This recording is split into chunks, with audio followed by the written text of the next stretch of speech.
Dalimir stoi pośród gęstwiny drzew z włócznią w dłoni. Ten młody człowiek, pochodzący ze wsi o nazwie Wiznawa, jest zwiadowcą drużyny wojów Bolesława II Śmiałego, z Bożej łaski króla Polski. Choć jeszcze tego nie wie, to właśnie w tym niepozornym miejscu, w dzikich ostępach mazurskich lasów, jego czyny dadzą początek historii rodu Łapowiczów, a on sam stanie się legendą, zarówno wśród Polan, jak i wśród Bałtów. Pogańskie najazdy z północy, na których czele stali pruscy i litewscy wodzowie, były częstym widokiem na ziemiach rozciągających się od Dobrzynia aż po Łomżę. Choć były zdecydowanie mniej krwawe niż te, którymi zdążyli wsławić się wikingowie, to najazdy na północnej granicy Polskiego Królestwa w głównej mierze wynikały ze sporów terytorialnych czy ludzkiej chciwości, aniżeli z różnic religijnych.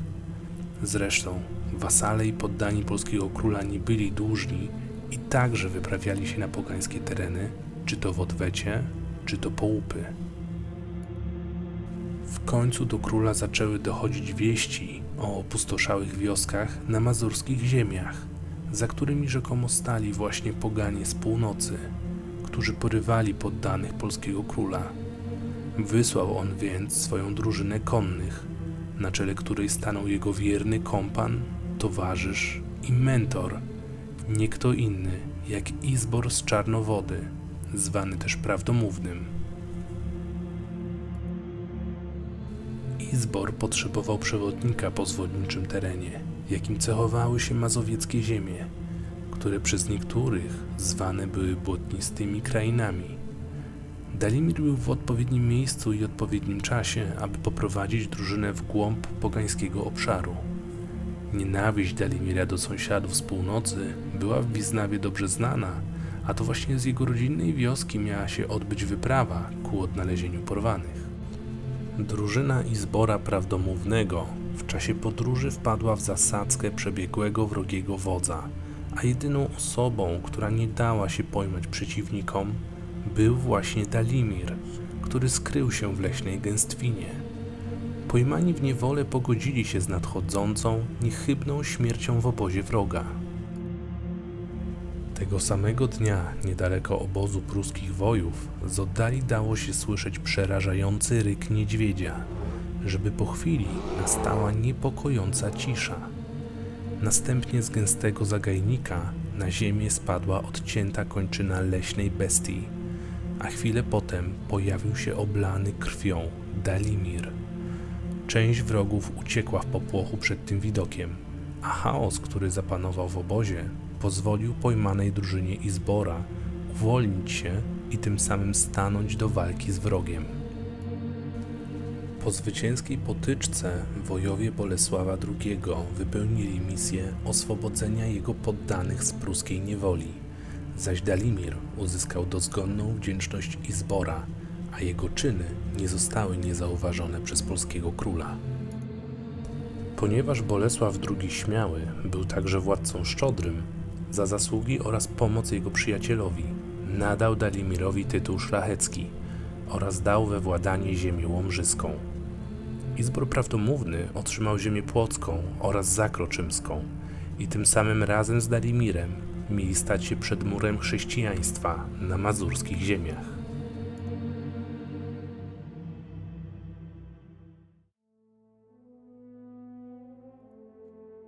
Hej, z tej strony CSS. Mam nadzieję, że intro do tej fabularyzowanej serii z gry Crusader Kings 3 Wam się spodobało, a jeśli tak, to nie omieszkajcie zostawić lajka, komentarza, a najlepiej subskrypcji. Lista modów, z których korzystam, zostanie zamieszczona najprawdopodobniej w opisie odcinka. I zanim oczywiście tryby maszyny ruszą i przejdziemy dalej, myślę, że należy przybliżyć jeszcze nieco sytuację, w jakiej się znajdujemy. Zacznijmy od naszego protagonisty, Dalimira, a właściwie od jego nazwiska rodowego, czyli Łapowicz, które przybrał sobie ze względu na heroiczny wyczyn, który mieliście okazję widzieć w intrze. Mówi ono samo za siebie, w herbie mamy niedźwiedzią łapę ze złotymi szponami. Jeśli chodzi o cechy charakteru Dalimira, to jest on człowiekiem mściwym, szczerym, cynicznym, jest nie z gorszym wojem, a właściwie nawet całkiem dobrym, Ponadto świetnie sobie radzi, jeśli chodzi o organizację wojsk, które mu podlegają, a także jest wysokiej postury mężczyzną. I to wszystko ma odzwierciedlenie w jego statystykach, z czego najlepszą jest oczywiście sztuka wojny oraz sztuka walki 1 na 1. Niestety, Dalimir nie posiada pod swoimi sztandarami zbyt wielkiej ilości wojska, bo tylko 384 żołnierzy. Na szczęście jest w sojuszu razem z jego przyjacielem Izborem Prawdomównym. A Izbor tak się składa, że jest władcą Płocka i ziemi zakroczymskiej. Jest jego przyjacielem, a także jest człowiekiem gniewnym, pracowitym i szczerym, co zapewne wzmacnia ich przyjaźń i wręcz ją cementuje. Jest też dobrym wojownikiem, ale nieco słabszym niż nasz Dalimir, za to jest świetnym pojedynkowiczem i kto wie, może któregoś dnia nauczy go kilku sztuczek. Pora przyjrzeć się naszym pogańskim sąsiadom z północy, w których skład wchodzą 4 wodzowie, a są to wielki wódz Arelis, który włada Prusami, wódz Manwydas, który rządzi Jadźwingami, wielki wódz Sventaragis, który rządzi Litwinami oraz wielki wódz Kukowaitis, który rządzi Zemgalianami. I tak naprawdę to on jest najgroźniejszy z nich wszystkich, ponieważ ma wszystkie niezbędne cechy charakteru, które mogą mu pozwolić zjednoczyć, ale tak naprawdę podbić pozostałe bałtyckie plemiona. Jest on wodzem upartym, jest fanatykiem religijnym, przede wszystkim jest człowiekiem o wielkiej ambicji. Jego zdolności zarządzania nie mają sobie równych wśród bałtyckich pogan. Ma także największą armię ze wszystkich wodzów, to sprawia, że jest to jedna z najważniejszych figur na bałtyckiej arenie i osobą, której nie wolno lekceważyć. Skoro poznaliśmy już nasze najbliższe otoczenie, to jeszcze pozostał nam nasz suweren, którym jest Bolesław II Śmiały, władca młody, bo 24-letni, na którego głowie ciąży ciężkie brzemię politycznego lawirowania pomiędzy silnym cesarstwem rzymskim na zachodzie, Królestwem Węgier na południu, Królestwem Kijowskim na wschodzie i znajdującymi się na północ poganami w postaci księcia Siemomysła wyznającego religię słowiańską i już nam dobrze znanymi plemionami bałtyckimi. Kolejnym krokiem będzie zajęcie się sprawami wewnętrznymi naszej małej prowincji, a zaczniemy od naszej rady, której należy przydzielić zadania. Zaczniemy więc od biskupa Rofrita, który jest Lombardczykiem i zajmie się on poprawą stosunków religijnych ze stolicą apostolską. Następny jest niezbyt wprawny w sztuce dyplomacji, ale rokujące nadzieje Lambert, który piastuje stanowisko naszego kanclerza i zajmie się on utrzymaniem dyplomacji zagranicznej oraz tej wewnątrz Królestwa Polski. Nasz zarządca Sieciech natomiast ma zadanie specjalne, ponieważ będzie promował polską kulturę na naszych ziemiach, które w głównej mierze składają się z poddanych o kulturze Jadźwingów. Kolejny zagraniczny doradca, tym razem marszałek Augustin, którego umiejętności wojskowe pozostawiają bardzo wiele do życzenia, zajmie się organizacją naszych wojsk. Aczkolwiek jednym z naszych celów będzie jak najszybsze znalezienie za niego zastępstwa.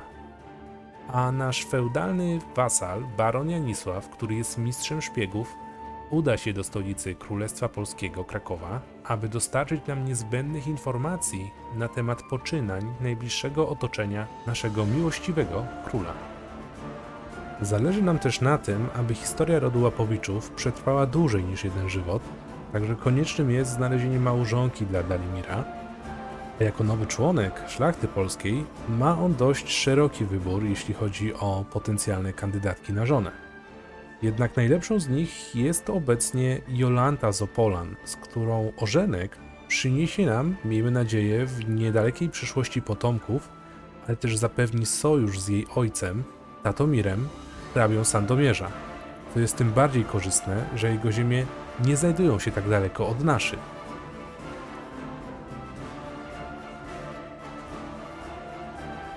W oczekiwaniu na odpowiedź od hrabiego Sandomierza dotyczącą orzenku, mamy czas, aby bliżej przyjrzeć się szczegółom dziedziczenia polskiej korony. A jest to dość zagmatwana sprawa, ponieważ owszem, zgodnie ze zwyczajem ziemie króla są dzielone równo pomiędzy jego synów, natomiast tytuł króla może otrzymać tylko jeden z nich, albo ktoś z jego najbliższej rodziny, kto ma dziedziczne prawo do tronu. I w przypadku Królestwa Polski wpływowi wasale mają dużo do powiedzenia, jeśli chodzi o wybór przyszłego następcy tronu. Swoimi działaniami oraz wpływami są w stanie wpłynąć na wybór następcy po śmierci dotychczasowego władcy. I tak się składa, że Dalimir jako bezpośredni wasal Bolesława ma taką możliwość, aby dać poparcie jednemu z nich. Jako mało wpływowy wasal siła jego poparcia nie jest zbyt duża, ale i tak jest w stanie zamieszać podczas sukcesji. W naszym przypadku poprzemy Władysława, brata naszego suwerena, co powinno ucieszyć wybranego, który jest księciem Kujaw.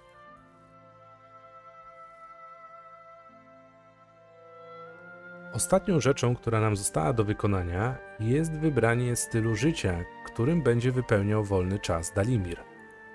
Jego zainteresowaniem będzie zgłębianie wiedzy na temat taktyki oraz strategii, co przełoży się na lepsze umiejętności wojskowe, a wraz z wiedzą przyjdą realne korzyści z nauki. Obecnie Dalimir już wsławił się byciem całkiem wytrwałym liderem na polach walki. To zwiększa jego umiejętności bojowe oraz redukuje ryzyko podczas dowodzenia armiami, a także dzięki temu może wyzywać rywali na pojedynki, aby w ten sposób rozwiązywać spory. Dobrze, w takim razie to już najwyższa pora, aby koło historii zaczęło się toczyć, także nie zwlekajmy z tym i zobaczmy, co przyniesie nam przyszłość.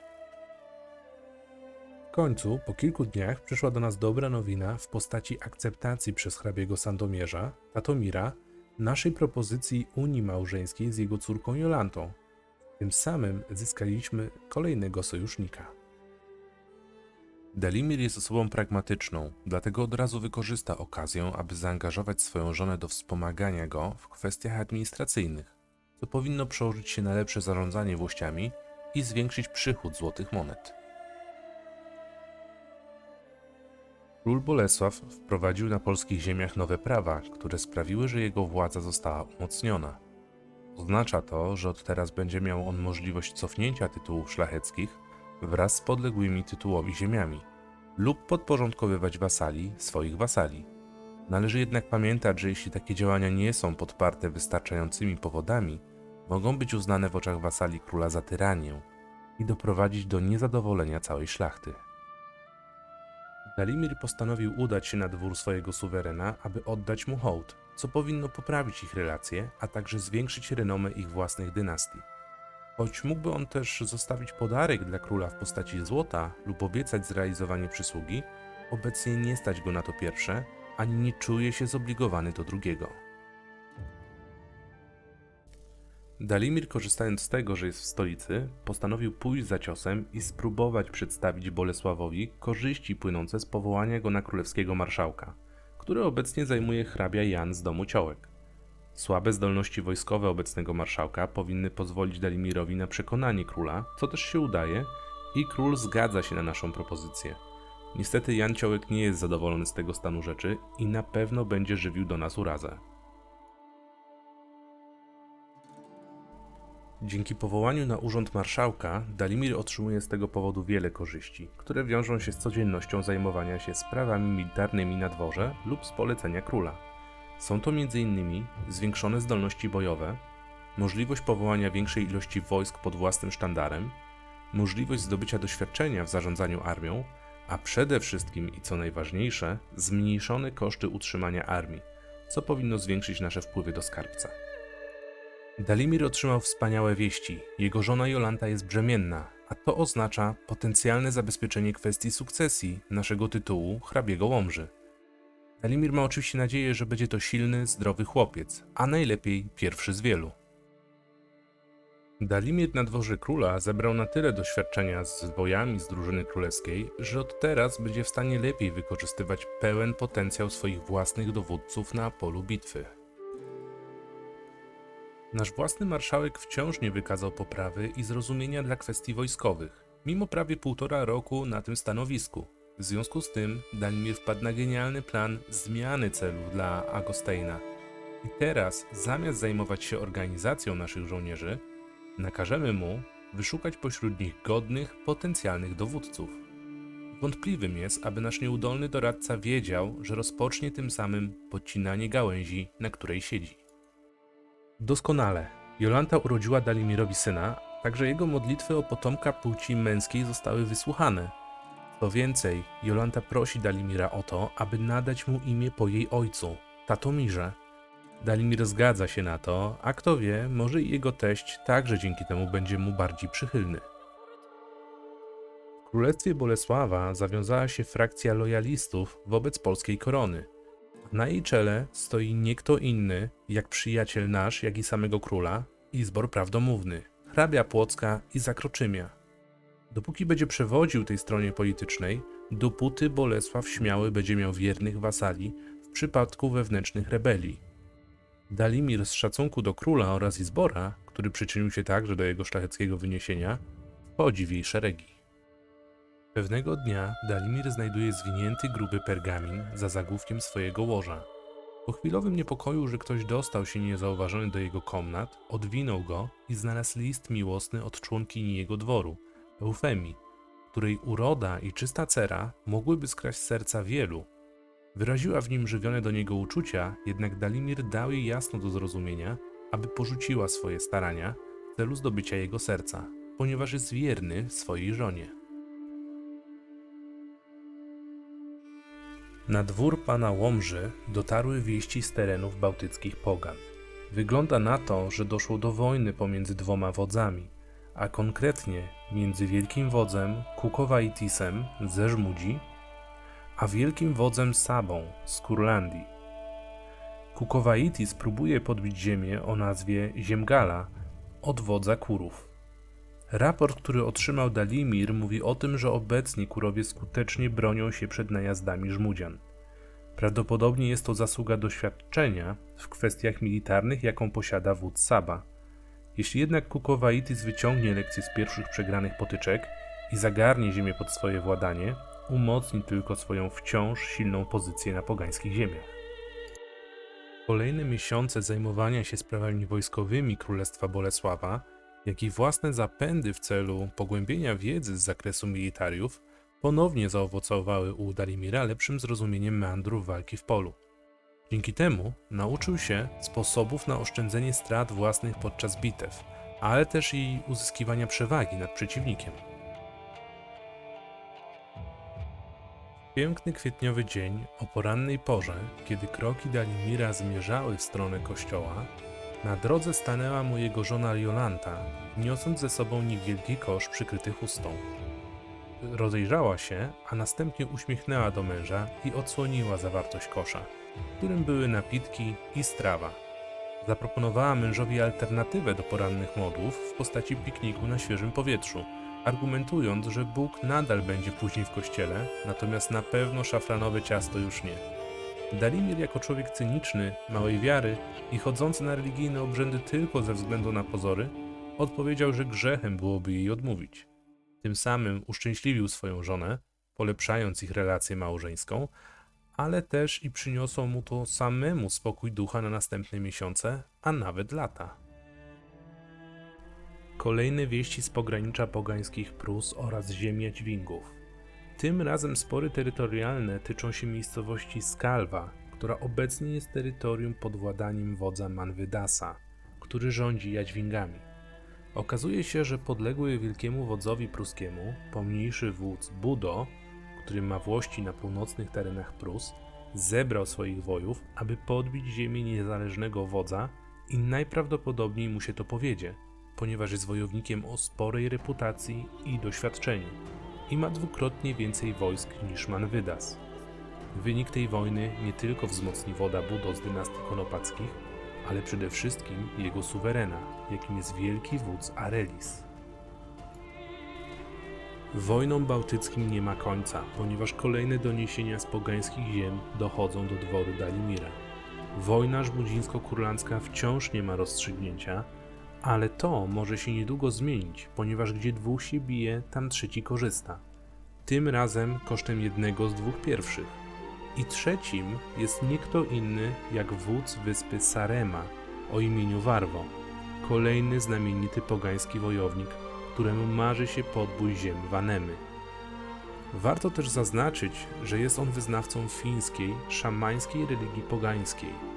Wódz Kurów prawdopodobnie nie będzie w stanie walczyć skutecznie na dwa fronty, ale pozostaje nam jedynie czekać na rozstrzygnięcie tych wojen.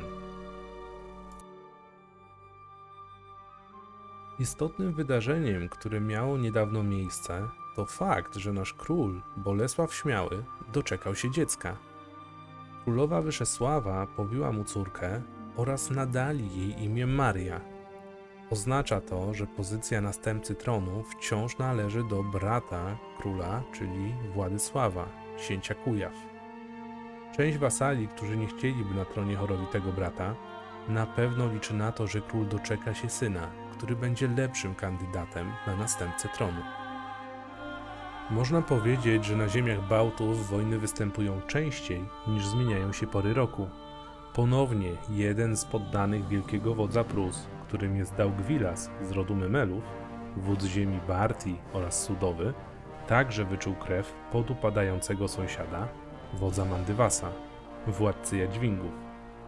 Wojska Jadźwingów zostały całkowicie przepędzone lub nawet wytępione, ponieważ obydwoje podlegli wielkiemu wodzowi Prus wodzowie są głęboko na terenach swojego przeciwnika, a ich zwycięstwo jest niemalże pewne. Wróćmy jednak do Łomży, ponieważ Dalimirowi, dzięki zyskom z podatków oraz dzięki pensji za urząd marszałka, uzbierał wystarczającą ilość złota, aby zainwestować w leśnictwo na swoich włościach, pełnych lasów, i tym samym zapewnić sobie tańsze materiały budowlane pod przyszłe projekty na terenach dookoła swojego zamku. Dzięki lokalnemu zapasowi drewna cała prowincja będzie beneficjentem tej inwestycji, co przełoży się także na przyspieszenie konstrukcji budowlanych, a sprzedaż drewna zwróci poniesione koszta w przyszłości. Niedługo potem naszej wątpliwej jakości marszałek Agostein przybył do Dalimira, aby przedstawić mu jednego z bardzo obiecujących rekrutów z jego armii. Wkłada przed nim przysięgę, że to najlepszy wuj, jakiego udało mu się znaleźć. I co ciekawe, ma on absolutną rację, ponieważ Jagiełło jest naprawdę świetnie orientującym się w sprawach wojskowych żołnierzem. Przyjmujemy go na służbę Dalimira, a następnie mianujemy na dowódcę jednej z naszych chorągwi. I to koniec pierwszego odcinka serii o rodzie Łapowiczów, a ja wszystkim tym, którzy dotrwali do samego końca, serdecznie dziękuję za uwagę i bardzo gorąco liczę na komentarze pod filmem, w których możecie wytykać mi błędy, chwalić, szkalować, zadawać pytania na temat przyszłości tejże serii itd. Sam jestem bardzo ciekaw waszych propozycji i przemyśleń, a jako twórca wszędzie szukam inspiracji. A co do inspiracji, to chciałbym też podziękować youtuberowi Trashing Matt za jego wspaniałą mega kampanię, która stanowi dla mnie wzór dobrze poprowadzonej serii narracyjnej. No oprócz niego podziękowania należą się także youtuberowi Surreal Beliefs, którego intra do jego własnych serii narracyjnych także są kamieniem, na którym marzy mi się zbudować nowy kościół w postaci kronik rodu Łapowiczów. Nie zapomnijcie zostawić subskrypcji, ponieważ każda z nich daje mi dodatkowy pozytywny modyfikator do szybkości montażu odcinków. To wszystko z mojej strony. Trzymajcie się. Hej!